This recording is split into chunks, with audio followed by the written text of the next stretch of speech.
ষষ্ঠ গণবিজ্ঞপ্তির শূন্য পদের সংখ্যা কিভাবে দেখবেন। তো প্রথমেই আপনি যে কোনো একটি ব্রাউজার ওপেন করে নেবেন। এরপর আপনি সার্চ ট্যাবে গিয়ে লিখবেন NGI.teletalk.com.bd। এইটা লিখে আপনি সার্চ দেবেন। সার্চ দেওয়ার পর সরাসরি আপনাদেরকে এই পেজে নিয়ে যাবে, ঠিক আছে। এখানে দেখেন রিক্রুটমেন্ট সাইকেল 6, এই ট্যাবে আপনারা একটা ক্লিক করবেন।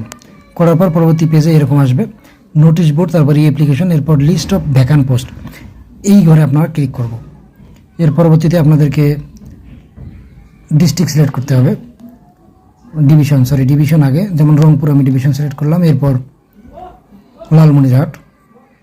এরপর আপনি যে সাবজেক্টে দেখতে চান প্রথমে এখানে 100 করে নেবেন। তারপর এখানে সাপোজ আপনি বায়োলজির শূন্যপদ দেখবেন, সেক্ষেত্রে আপনার যার যে সাবজেক্ট সেই সাবজেক্টের নামটি লিখবেন। লেখার পর আপনি এখানে দেখতে পারবেন যে শূন্যপদের সংখ্যা স্পষ্ট দেখাচ্ছে। ইনস্টিটিউট নেম, তারপরে ডিস্ট্রিক্ট, উপজেলা, এরপর সাবজেক্ট, এরপর এমপিও কিনা। এইভাবে আপনি সব শেষে এসে দেখতে পারবেন যে আপনার আসলে টোটাল কয়টি শূন্যপদ রয়েছে। তো দর্শক, এই হলো ষষ্ঠ গণবিজ্ঞপ্তির শূন্যপদ দেখার প্রক্রিয়া। ধন্যবাদ সবাইকে, ভালো থাকবেন।